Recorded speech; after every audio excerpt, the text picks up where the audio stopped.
Hii kliniki sio tu jengo. Kwa kweli inajumuisha serikali yote ya Urusi, lakini nini kinachofanya iwe ya kipekee? Je, ni kikosi cha majenti cha Putin kinacholinda au njia za kutoroka za siri zinazoendesha chini yake? Je, uko na hamu ya kugundua? Basi, niongoze tukitafiti sifa 5 za usalama za kipekee za ikliniki ambazo zitakushangaza. Arsenal ya ikliniki ni hoja ya kwanza. Naamini mahali hapa unakwenda mbali zaidi ya kuwa chumba cha kuhifadhia silaha tu katika ikliniki. Kabla hatujaendelea, hebu tuchunguze ikliniki ya Moshi iliyoko juu ya kilima cha Borovitsky, ambayo ina arsenal hii inayoheshimika. Ni kama mji ndani ya Moshi, ambapo familia ya kifalme ya Kirusi ilikuwa ikikaa zamani na sasa inatumika kama makazi rasmi ya rais wa Urusi. Akisa kidogo. Jina Kremlin lina maana ngome ndani ya mji. Kwa kuvutia, mara nyingi hutumiwa kama metonymia ya serikali ya Urusi. Na hapa kuna habari ya kuvutia kwa nyote. Mmeshasikia kuhusu Kremlinolojia. Hii ni neno rasmi kwa utafiti wa sera za Kisovieti na Kirusi. Ikliniki, ngome ambayo inapanua ushawishi wake zaidi ya kuta zake, inarudi hadi mwaka wa 1970, wakati kiongozi Yuri Dolgoruki aliamuru ujenzi wa ngome ya kwanza ya mbao. Kukimbilia karne ya kati, ilikuwa wakati huo ambapo neno Kremlin liliingia rasmi kwenye msamiati wa Kirusi. Kazi kuu tunayoweza kuipenda leo haikutokana na usiku hadi kuja, bali ilipangwa mwishoni mwa karne ya pili kutokana na ndoto za Mfalme Ivan Mkubwa wa Moscow, ambaye alionekana jiji ambalo linaweza kushindana na Konstantinopoli, ambayo alita Roma ya tatu. Ili kufanikisha maono yake, Ivan alileta wasanifu majengo kutoka Italia kufanya kazi zao, na sehemu kubwa ya kazi yake ya mikono bado ipo mpaka leo. Ndani ya Kremlin ya Moscow tunapata si chini ya majumba 5, makanisa 4 na ukuta imara na minara yake. Na kilele cha yote hayo, jumba kubwa la Kremlin, ambalo zamani lililokuwa makazi ya wafalme wa Urusi, na leo hutumika kama kituo cha kupumzika cha rais. Na takriban watalii milioni mwaka 2017, tunaweza kusema kuwa Kremlin ya Moscow sio tu makazi ya kawaida, bali pia ni kituo cha utalii cha kipekee, na mshangao hauishi hapo. Inatosha tukugeukia kaskazini kwa ghorofa kuona hazina ya Kremlin ikidumisha ngome yake katika jengo hili kubwa. Hii hazina ya kale kwa fahari inajumuisha mali ya Kremlin ya Moscow, Urusi. Ilijengwa kwa mara ya kwanza mwaka 1736 na imepitia kurekebishwa mara nyingi. Wakati mwenzake, hazina ya Kremlin sasa inatumika kama makumbusho. Hazina hii bado inatumika kwa madhumuni ya kijeshi. Hata hivyo, watalii wanapokutana na kibao kigumu cha kupigwa marufuku kuingia, wanapojaribu kuchunguza jengo hili la kuvutia. Hazina inaonekana kama pahala la nguvu lenye sakafu 2. Katika miaka ya kati, eneo hili lilikuwa linalohifadhi mizinga na kusherehekea mafanikio ya kijeshi. Badala ya maghala, eneo lilikuwa limejaa maghala. Hata hivyo, kwa kazi ya bahati, yaliteketezwa na moto mwishoni mwa karne ya 17. Hivyo, Petro Mkuu alimuita timu ya ndoto iliyokuwa na wasanifu wa Kirusi na Wajerumani kujenga silaha ya Kremlin. Ujenzi ulianza mwaka 1702 kwa lengo la kuwa alama ya usanifu ya Moscow. Hata hivyo, ujenzi ulisitishwa kutokana na matatizo ya kifedha wakati wa vita vikuu vya kaskazini dhidi ya Sweden. Ni mwaka 1736 pekee, chini ya uangalifu wa karibu wa jenerali wa nchi Burkhard Christoph von Munich, mradi ulikamilishwa. Hata hivyo, safari ya silaha ya Kremlin haikuishia hapo. Moto mwaka 1739 ulipunguza jengo kuwa majivu tena, hivyo ikilazimika kufanyika upya kati ya miaka 1736 na 1796 ili kurejesha. Kufika kwa kishindo kwa Napoleon wakati wa kuondoka kimapinduzi kwa wanajeshi wa Faransa kutoka Moscow mwaka 1812 waliacha kumbukumbu kwa kulipwa kitovu cha silaha. Bila shaka ni kutoka kwa mlango wa kasi. Ukarabati hata hivyo ulifanyika kati ya miaka 1812 na 1820 ukimpa mwonekano upya wa neoklasiki silaha. Kwa sasa jengo hilo linatumika kama makumbusho yanayotukuza ushindi wa Urusi dhidi ya Napoleon. Ingawa lina makazi ya kikosi cha rais, ni muhimu kutambua kuwa Kremlin sio eneo la makazi. Tofauti na makazi ya kawaida kwa mamlaka au watu wenye utajiri, eneo la ngome halina nyumba hizo za kawaida.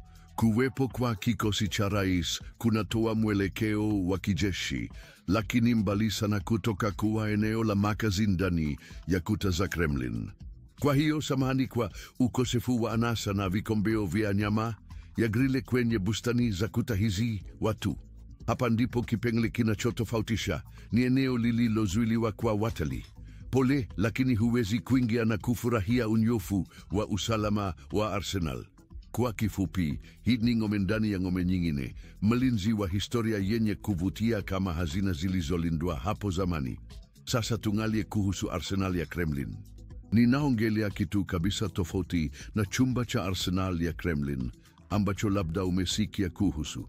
Chumba cha Arsenal kilianza kama ghala la silaha katika mwaka 1547, lakini kiliendelea mpaka mwaka wa 1790, kiliendelea kupitia marekebisho na kugeuka kuwa chumba cha Arsenal na warsha, kujumuisha hazina ya makazi, warsha na mahakama ya serikali.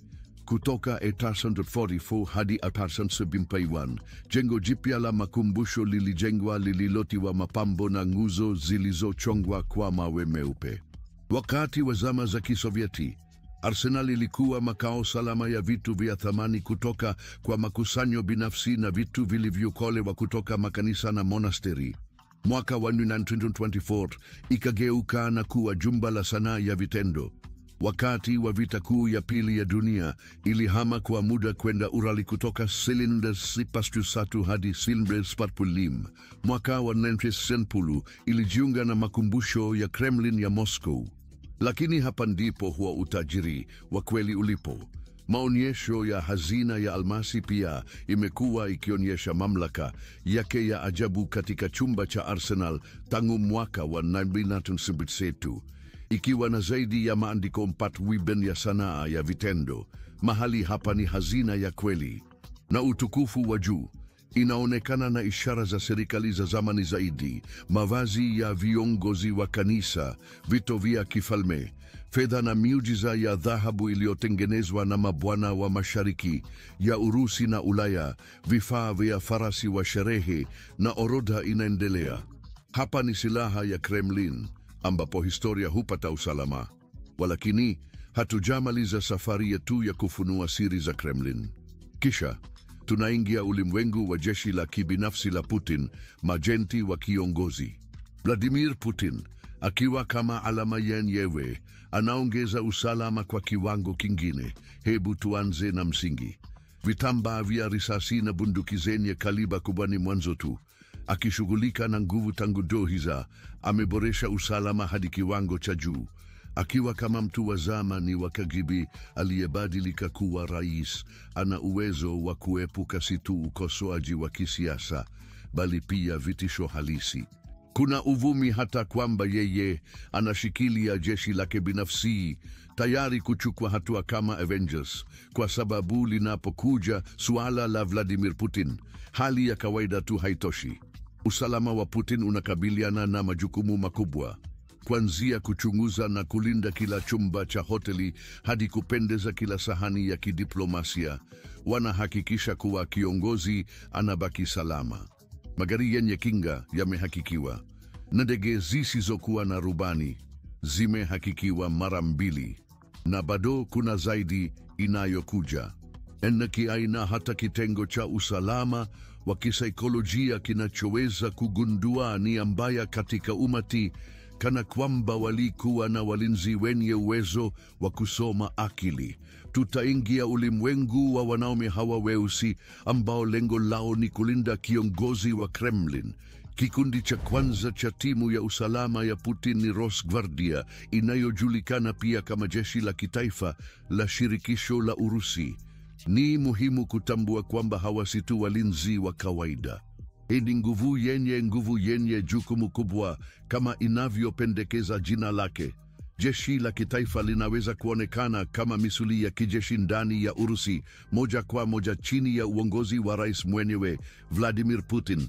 Linajumuisha vikosi vya wizara ya mambo ya ndani, vikosi maalum, polisi ya mshtuko, kituo maalum cha vikosi vya kujibu haraka na hata anga ya wizara ya mambo ya ndani. Mazoezi ya sahau. Hii ndio jibu kwa masuala yote ya usalama wa ndani, kutoka ulinzi wa mipaka hadi kukabiliana na hali za dharura. Wana kila kitu wanachohitaji na hawahofi kuonyesha nguvu yao. Kwa kushangaza, jeshi la kitaifa ni tofauti na vikosi vya jeshi la Urusi. Mwaka 2016, Putin alisaini sheria iliunda chombo hiki cha utekelezaji wa serikali ya shirikisho. Kulingana na hati rasmi, jukumu kuu lao ni kudumisha utaratibu wa umma, kupambana na ugaidi, kushiriki katika ulinzi wa eneo, kulinda miundombinu muhimu ya serikali na mizigo maalum. Walakini, ni muhimu kutambua kwamba hii si tu kuhusu kulinda eneo moja. Jeshi la kitaifa linaweza kutumwa katika misheni za kimataifa kudumisha na kurejesha amani. Mwaka 2022 kulitokea uvumi wa wasiwasi kuhusu jeshi la kitaifa kuelekea mpakani kati ya Urusi na Ukraine na Belarusi, wakijifanya kama mazoezi ya mafunzo. Wakati vikosi vya Urusi vilipoingia vita na Ukraine mwezi Februari, majeshi ya jeshi la kitaifa yalikuwa mstari wa mbele, wakisonga mbele kwenye ardhi kana kwamba ni wenyeji. Kwa madai, walikuwepo kushughulikia upinzani wa ndani bila urafiki mwingi. Hata hivyo, hali inakuwa zaidi ya kushangaza. Baadhi wanachukulia jeshi la kitaifa kama mkakati wa kimkakati wa Putin wa kuboresha usalama na kuepuka kujikwaa kwa majukumu. Kwa upande mwingine, kuna uvumi kwamba ni kadi ya siri ya Putin, jeshi la kibinafsi kudhibiti machafuko ya ndani na mapinduzi katika nchi washirika. Ni aina ya fitina ya kawaida katika riwaya ya upelelezi. Kiongozi wa jeshi la kitaifa alifichua kuwa hii ni nguvu ya usalama ambayo Putin alitumia kushughulikia wachochezi na wanamapinduzi wa ndani wanaosababisha matatizo nje ya nchi. Kwa kifupi, jeshi la kitaifa ni ngumi thabiti ya Putin, ikidumisha utulivu na utaratibu kijamii ndani ya Kremlin na nchi nzima ya Urusi. Kisha tuna Regimento del Kremlin au Regimento la Rais. Hii ni nguvu ya hali ya juu inayohusika na kulinda Kremlin. Kama kikosi maalum chini ya huduma ya shirikisho ya ulinzi ya Urusi, lengo lake ni wazi: kuhakikisha usalama wa Kremlin, kulinda mali zake na kuhakikisha wafanyakazi wa serikali wanapata usingizi wa amani. Hebu tubakie kurudi nyuma kwenye kurasa za historia ili kuelewa jukumu lililotekelezwa na Kremlin. Wakati viongozi mashuhuri wa Umoja wa Kisovieti walipoamua kuhamia kutoka Petrograd kwenda Kremlin huko Moscow mnamo 1917, walikuwa na wakalokota wa kileti ya Kirusi kama walinzi wao. Hata hivyo, nyakati hubadilika, na hivyo pia walinzi hujibadilisha. Mwaka wa 1930, batalioni maalum ulionekana ukichukua nafasi ya wakalokota wa Kirusi. Wakati vita kuu ya pili vya dunia ilipozuka, jukumu la kikosi liliongezeka, likilinda Kremlin katika ardhi ya ndani na nje ya nchi. Wapiga risasi wa kikosi cha Kremlin walipelekwa kwenye mstari wa magharibi na mstari wa Volkhov, wakifanya zisizoweza karibu wanajeshi na maafisa wa Kijerumani Wallenstars. Kwa sababu ya ushujaa wao, walitunukiwa na tuzo ya bendera nyekundu yenye heshima. Kuingia enzi ya baada ya vita, kikosi kiliendelea kupitia mabadiliko. Majina yalibadilika, majukumu yaliongezeka, lakini lengo kuu lilisalia kama ngome ndani ya ngome. Mwaka wa 1973, wakati Umoja wa Kisovieti ulipotoa pumzi yake ya mwisho, kikosi kiliondolewa baadhi ya majukumu ya ulinzi. Walakini, haraka walirudi kwenye huduma, wakilinda kaburi la askari asiyejulikana na kuendeleza kumbukumbu za wazi wanaohusiana na vita kuu ya pili ya dunia. Kwa kuwa ni kikosi cha kijeshi cha kiwango cha juu, kikosi cha Kremlin hakitoi mavazi kwa yeyote. Ni wale waliona thamani zaidi tu ndio wanapewa heshima ya kuzingatia usalama wa mamlaka za serikali na watu muhimu wa Kremlin. Kikosi kingine chenye uwezo cha kulinda rais wa Kirusi ni idara ya ulinzi wa rais, SBP ya kufahamika.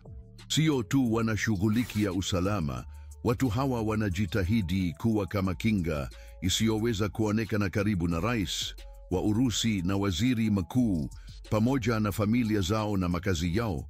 Wakati rais Putin anaacha Kremlin, kikosi maalum cha SBP hutoa usalama wa eneo kwa kupanga kwa umakini njia za kuepuka maeneo yenye matatizo au ghasia za kiraia.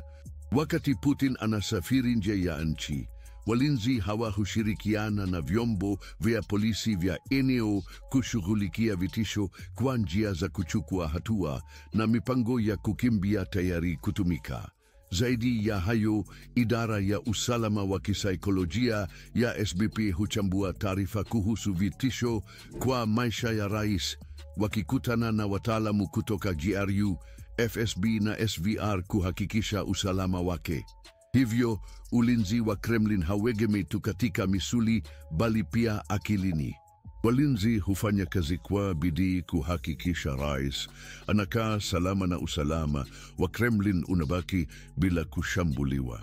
Lakini mbali nao, kuna mipango ya kukimbia ya kisasa na maeneo ya kimkakati yanayofanya Kremlin kuwa ngome isiyoweza kulinganishwa.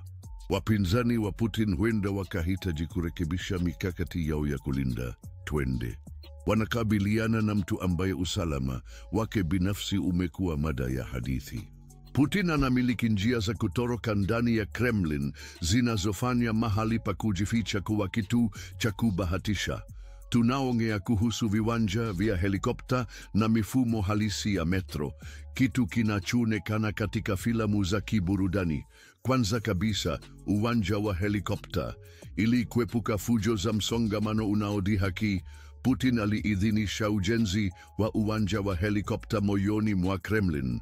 Kukamilisha mwezi wa Mei 2010, hii si helipad ya kawaida, ni eneo la kutwa kwa ndege ya helikopta ya Mil-Mi-8 ya Putin. Wasahau vitisho vya foleni wakati wa misongamano. Putin anaruka juu ya hayo. Mahali pa helipad ilichaguliwa kwa uangalifu ili isiingilie msisimko wa kiolezo wa Kremlin. Lakini hii ni nusu tu ya hadithi. Putin analeta mpango wake wa kukimbia kwenye kiwango kipya kabisa. Unafikiri helipad ni ya kipekee? Vizuri, jizuieni, kwa sababu kuna mpango B unaohusisha metro ya Moscow. Ndiyo, mfumo huo unaotumiwa na mamilioni ya abiria wa kawaida. Sasa metro ya Moscow si tu safari ya chini ya ardhi ya kawaida, ni mtandao mpana unaohudumia Moscow na miji yake jirani, ukiendesha tangu 1970 kama mfumo wa kwanza wa reli chini ya ardhi wa zamani wa Umoja wa Kisovieti. Lakini hadithi inakuwa ya kuvutia zaidi na kuwepo kwa mfumo wa pili wa metro wa kina zaidi unaojulikana kama D6, ukiwa umefichwa chini ya uso. Na kwa nini upo hapo? Sio kwa matumizi ya kila siku wakati wa masaa ya kilele. Lengo lake lingekuwa kuwaondoa haraka wafanyakazi muhimu katika kesi ya shambulio la nyuklia. Tafakari reli ya chini ya ardhi ya siri ikiunganisha Kremlin, makao makuu ya jeshi la ulinzi, makao makuu ya FSB, wizara ya ulinzi, na vituo vingine vya siri. Ni kama tunavyoshuhudia filamu ya James Bond ikifanyika chini ya mitaa ya Moscow, na Putin angekuwa moja katikati ya hayo yote. Kitu cha kuvutia ni kwamba inasemekana vituo vya mfumo huu wa siri vinapatikana katika majengo ya kiraia kama maktaba ya jimbo la Urusi na chuo kikuu cha jimbo la Moscow. Ndio maktaba au vyuo vikuu vya kawaida vinaweza kuficha mlango wa siri wa njia ya kutoroka ya wakati wa vita baridi.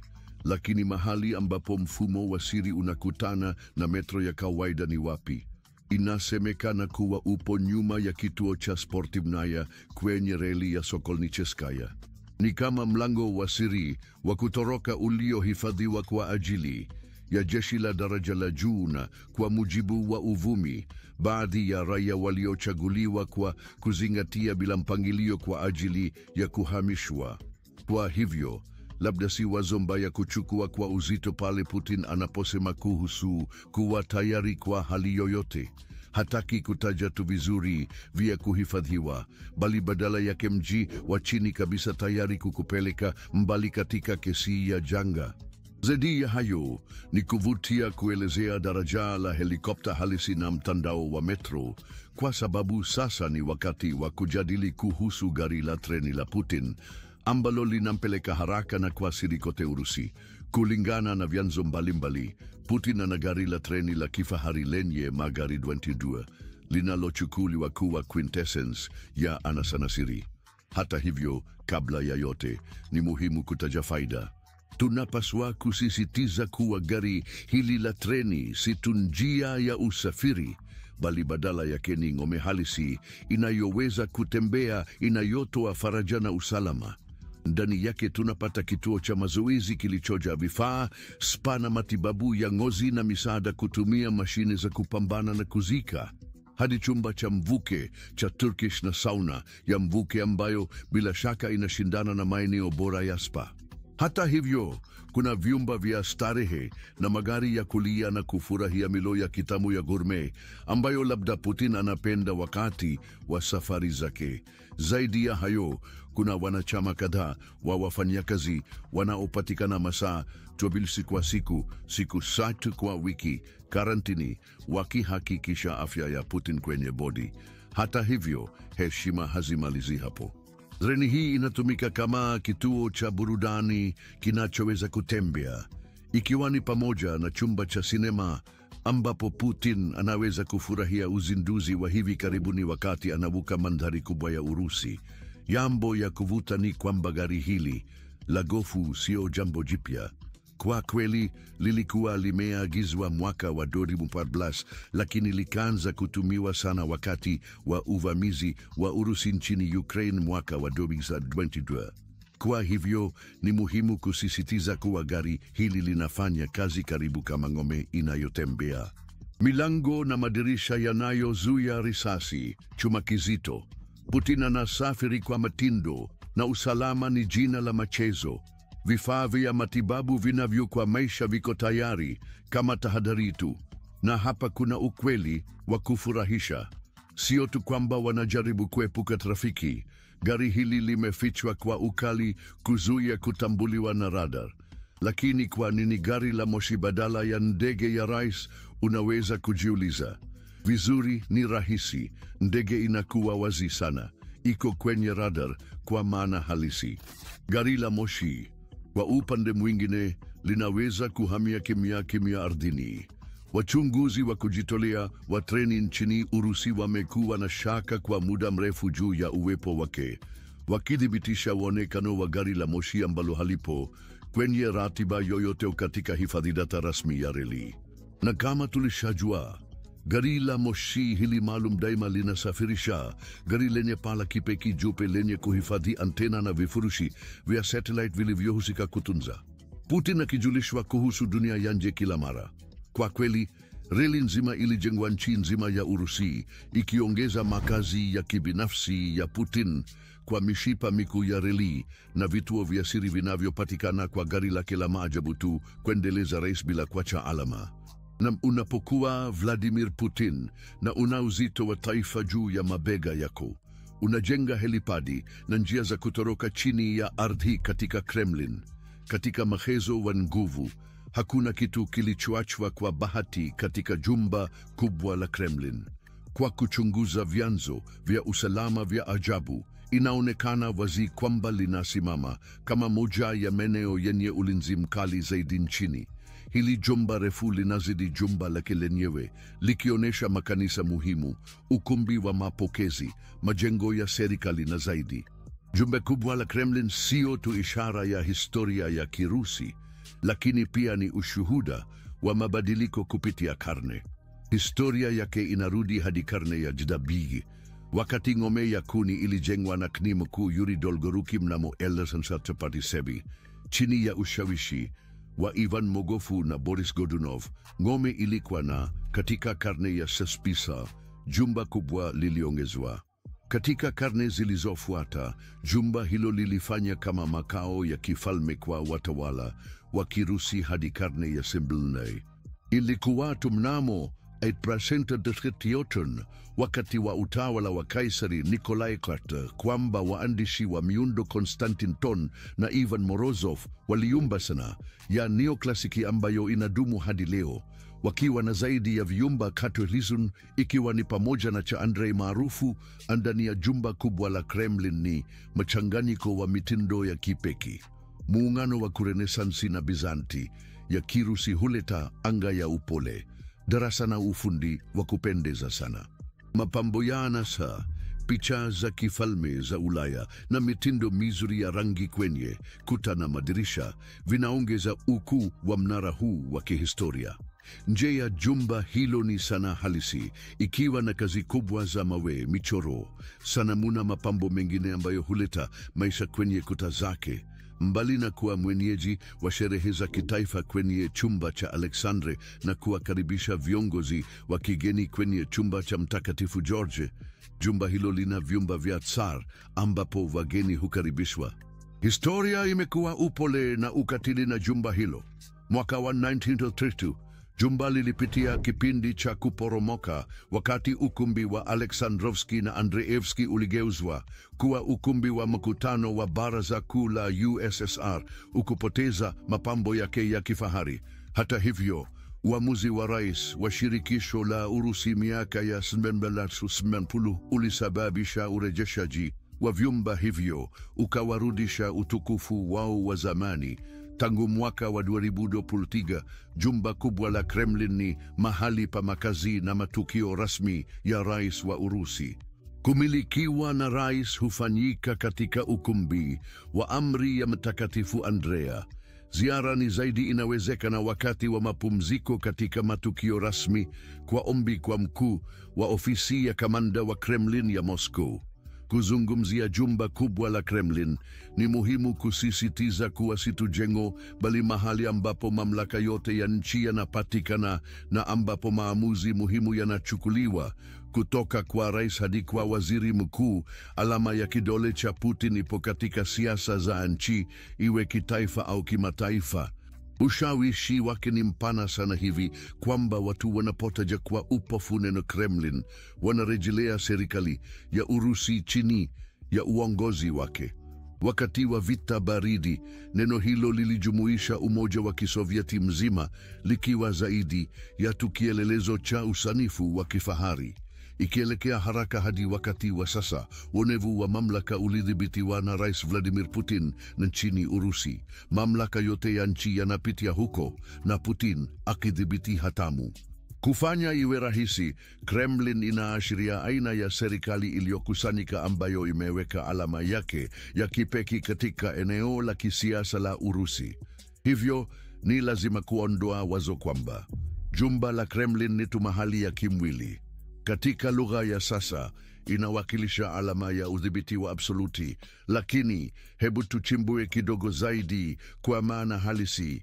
Tangu mwaka wa 2017 kulianza kusamba uvumi kuhusu upanuzi wa Urusi na kuongeza safu za ziada kwa maelfu ya vituo vya siri karibu na ikulu ya Kremlin.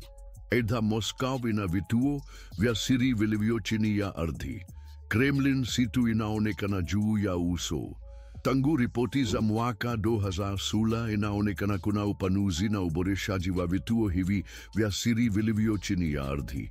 Kuna bunker kubwa la uongozi chini ya chuo kikuu cha Moscow linalojulikana kama kituo cha siri cha Ramenki. Ninakuahidi kuwa huu sio tu bunker wa kawaida, bali umeundwa kwa ajili ya mamlaka ya amri ya kitaifa wakati wa vita. Ni vyema kujua kwamba inaonekana kuna njia ya metro ya VIP inayounganisha na Kremlin, inayoitwa Metro 2 yenye maficho. Hatimaye tutajadili hili kwa undani zaidi baadaye. Hata hivyo, hadithi haikomi hapa. Pia inasemekana kuwa metro hii ya chini ya ardhi inaenea hadi angalau mabunka mawili zaidi nje ya Moscow, moja karibu na Voronovo na nyingine karibu na Sharapovo. Na kwa wale wanaofikiria mbali zaidi, kuna kituo kikuu cha amri chini ya ardhi karibu na Kozlinski. Kwa ufupi, jumba kubwa la Kremlin si tu lililundwa kama makazi makuu ya rais wa shirikisho la Urusi, bali pia ni kitovu ambapo vituo vingi vya siri na madimbwi ya chini ya ardhi vya Putin hukutana. Kremlin nyingine za Putin, zote nchini Amerika na Urusi, zimefanya uwekezaji mkubwa katika kujenga maeneo ya kujificha chini ya ardhi kama bima dhidi ya yasiyoweza kufikirika, vita vya nyuklia, kiama na mambo kama hayo. Nchini Amerika kuna jumba la Cheyenne Mountain lenye makazi katika milima ya Colorado. Hatupaswi kusahau pia juu ya kompleksi ya mlima Raven Rock ambayo inacheza jukumu lake chini ya ardhi huko Pennsylvania. Putin hachani katika suala hili. Nchini Urusi, uvumi unazunguka kuhusu mapango ya kibinafsi ya Vladimir Putin chini ya safu ya milima ya Ural, hasa chini ya mlima ya Mantau, na huo handaki la sirini kama vizuri ni ruhusu kueleza. Mlima ya Mantau ni ngome ya kufumba na kufumbua iliyojificha sana chini ya miguu tigaribu ya mwamba, hasa iliundwa na quartz. Sio mlima wa kawaida. Hii ni kompleksi kubwa ambayo, kulingana na ripoti, inachukua eneo kubwa kama Washington ndani ya Beltway. Jumla ya kama maili za mraba parsats za siri iliyofichwa. Hapa ndipo hadithi inapoanza kuwa ya kuvutia zaidi. Jengo hili kubwa liko kwa urahisi huko Mesgorie, mji uliofungwa nchini Urusi. Neno uliofungwa linaashiria ukwasi, na ni wachaguliwa pekee wanaoruhusiwa kuishi na kufanya kazi katika kimbilio hiki cha siri. Kwa hivyo, ikiwa ungependa kutembelea, kila la heri, kwani ndege za Kirusi zimeanzisha eneo la marufuku la anga juu ya mlima. Kufika hapo kwa miguu pia sio jambo rahisi. Kuna uvumi kwamba hii ni mahali pa usalama wa serikali, mpango bikwa viongozi wakuu wa Urusi katikati ya mgogoro mkubwa. Tunaweza kufikiria hii kama toleo la Kirusi la kompleksi ya milima ya Raven Rock, mahali pa kujificha chini ya ardhi kwa wanajeshi wa Marekani. Kipekee, Urusi imehifadhi siri kamili kuhusu hilo tangu wakati wote. Ujenzi huo ulikuwa suala linalojulikana mnamo Septemba, huku mamlaka zikitoa maelezo mbalimbali. Inaweza kuwa eneo la uchimbaji wa madini, ghala, akiba kubwa ya chakula, depo la taka za nyuklia au sehemu ya kificho ya kifahari kwa viongozi wa Urusi katika kesi ya janga la nyuklia. Gazeti la New York Times lilishangazwa na mawazo hayo. Hata hivyo, Seth Baum, mkurugenzi mtendaji wa taasisi ya hatari ya maafa ya kikatastrofi duniani, anasema kwamba si jambo la kushangaza kufikiria uwezekano wa Urusi kuwa na mahali pa kujificha katika mlima kama Marekani. Tom Davis, profesa msaidizi wa jiografia, pia anashiriki taarifa zaidi kuhusu pahala la siri la chini ya ardhi la Putin. Inapendekeza kwamba milima ya Ural inawakilisha sehemu muhimu ya hazina ya nyuklia ya Putin, kuzingatia uhusiano wa kihistoria wa Urusi na eneo hilo. Kwa kweli, inaonekana kwamba Urusi ilijipanga kwa kujenga bunka na makazi katika Ural wakati wa vita baridi, na kufanikiwa kutoa uchaguzi wa mantiki kwa kimbilio la Putin. Wakati huo, kulikuwa na utekelezaji wa kimkakati wa viwanda kuelekea mashariki mwa Ural wakati wa operesheni ya Barbarossa, na kulingana na Davis, rais wa Urusi anaweza kutegemea mtandao mpana wa bunker za nyuklia na vituo vya kijeshi vinavyorudisha nyuma hadi kwenye vita baridi. Milima ya Ural labda ni moja ya maeneo muhimu katika mkakati wa kijiopolitiki wa Urusi. Walakini, kuna kituo kingine cha chini ya ardhi kilichokosolewa sana miaka kadhaa iliyopita, kilichoko katika jumba la Bahari Nyeusi, ambapo Putin anadaiwa kuwa na mazagazaga ya kificho ya matundu ya chini ya ardhi.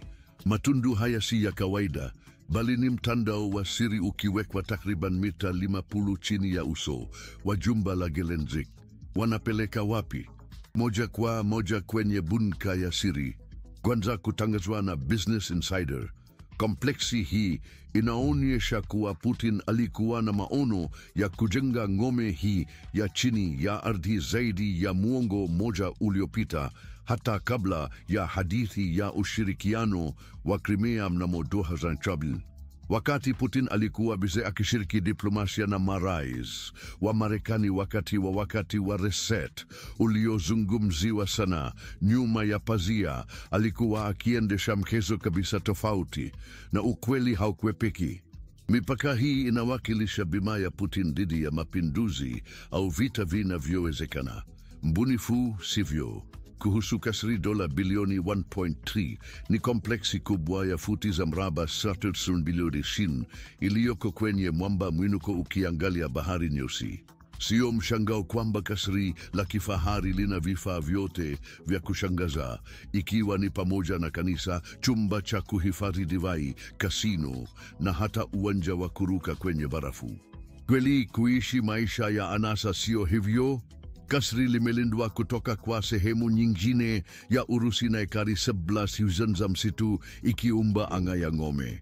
Ongeza eneo maalum la kutengwa la angani kwenye machanganyiko na utapata eneo lililo karibu kabisa kutengwa. Sasa tuchunguze michoro ya kasri ili tupate uelewa wazi wa kile kinachoitwa pointi ya kutoroka ya Putin. Mnamo 2010, Metro Style, kampuni ya ujenzi ya Kirusi iliyokufa sasa, ilifunua ramani za kina za eneo hilo, zikifichua wavu wenye kisigino cha mifereji kwenye tovuti yao. Ramani hizi zinazoonyesha mizunguko ya chini ya ardhi zilikuwa zinafikiwa kwa umma mpaka pazia lilipoanguka mnamo 2007. Kulingana nao, kwa amri ya Putin, mizunguko si makezo. Mbili kati yao, kila mmoja ukiwa na urefu wa takriban mita 40 na mita center, zinapeana takriban futi za mraba 6,000 ya nafasi inayoweza kuishi kwa uhakika. Yamezingirwa na saruji nzito. Maeneo haya yamejiandaa kwa hali yoyote.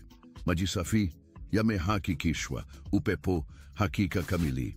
Nyaya ndefu kusaidia wageni wa heshima kwa siku au wiki bila shaka. Katika muundo tata wa kimbilio hiki, shimo la lifti linawaunganisha mara ya mara mbili. Hata kitambaa cha chini kina mtaro unaotembea hadi ufukoni, pamoja na fremu za nyaya, ikionyesha muundo wa kutoa nguvu, mwanga na nyaya za nyuzi za macho kwa kituo cha amri. Kile kinachofanya usanidi hukua wa kuvutia zaidi ni kwamba si mtaro wa kawaida uliofadhiliwa na serikali. Hapana, ni uwekezaji wa kibinafsi wa Putin. Inaonekana alikuwa akicheza mchezo wa muda mrefu, akijiandaa kwa vitisho vya iwezekanavyo na kujenga mitego ya kujificha au kukimbia. Sasa tutazungumzia kuhusu Kremlin ya chini kabisa ya Moscow, Remenki, ijulikanayo pia kama Remenki Krapatuti. Katika miaka ya Chipilo, Warusi waliunda maeneo ya kujificha yenye kina katika wilaya hii ya siri.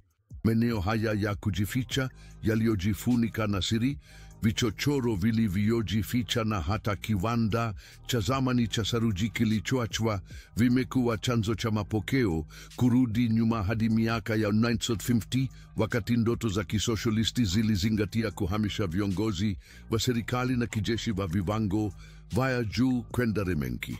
Ingawa mchakato haukutekelezwa, kisoshalisti walipitilia mbali mpango huo mbadala, wakiumba mtandao tata wa maeneo ya kujificha yaliyojihusisha na ustadi na kufichwa chini ya barabara la kiwanda cha saruji. Kubadilisha hadi miaka ya 1970 walikuwepo hapo. Mabunka chini ya ardhi yalijitokeza yakijificha kama garaji zisizo na hatia. Nyaraka zilizofunguliwa zinaonyesha siri, zikifichua mabunka yanayofikia kina kisichoweza kufikirika cha mita 1.1. Sasa kurudi mwaka wa 1992, jarida la Time lilifunua baadhi ya habari kuhusu mabunka haya, ikizungumzia afisa asiyejulikana wa KGB aliyehusika katika ujenzi wake. Inadaiwa kwamba mabunka haya yanaweza kuwapa makazi watu kati ya 15 na 17. Yamejengwa na mtambo wa nishati huru. Mabunka haya yanamiliki stoo kubwa ya chakula, maji, mafuta na vifaa mbalimbali. Hata vilijumuisha bafuni na karakana ya magari. Mfumo wa juu wa kufyonza hewa na hewa baridi umewekwa, pamoja na kituo cha kusafisha taka. Mabunka bado yanajumuisha kituo cha mawasiliano, jumba la mazoezi ya viungo na dimbwi dogo la kuogelea. Kulingana na mahojiano ya afisa wa KGB na Time, wakazi wangeweza kuishi katika mabunka haya kwa hadi miaka 30. Kitu kinachofanya hali kuwa ya kuvutia kweli ni kwamba mtandao wa mabunka katika eneo la Remenki unaenea hadi kituo cha Amri kilicho chini ya ardhi, kirefu ambacho hakijawahi kuonekana duniani. Kituo hicho kinaunganishwa na maeneo mengine kadhaa yaliyoko Moscow na mikoa, ikiwa ni pamoja na chini ya Kremlin, makao makuu ya vikosi vya kijeshi vya Urusi na wizara ya ulinzi. Mawasiliano yanathibitishwa kupitia njia ya gari moshi ya siri na mtandao wa mitego usio rasmi unaojulikana kama Metro 2. Hata hivyo, na kuporomoka kwa Umoja wa Kisovieti, pia matunzo ya mabunka hayo yaliachwa. Na hapo ndio mwisho wa video ya leo. Ikiwa unataka kujionea maudhui zaidi ya kuvutia kama haya, bofya moja ya video kwenye skrini yako na tukutane hapo.